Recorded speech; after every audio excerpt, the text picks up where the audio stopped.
Hello and welcome everyone to a new video on your channel, Mr. Tech Tips. Before watching the video, don't forget to subscribe to our channel and don't forget also to like this video. In today's video, I will show you how to create a new profile on Netflix app. To do this, you have just to go and open the Netflix app. Of course, you should have an account on Netflix. And after that, you should go to enter to your profile. I will show you how you can do it from your profile.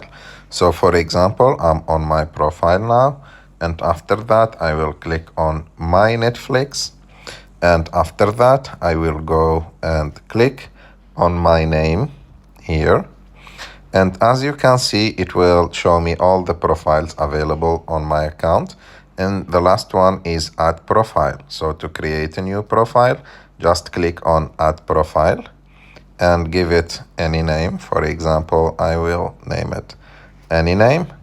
And after that, you can choose if this profile is kids profile or normal profile.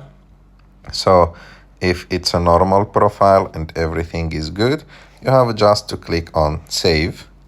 And as you can see, the new profile is created here and you can use it easily and like you want. I hope that you like this video. If you like this video, don't forget to subscribe to our channel to like this video, and see you in the next one.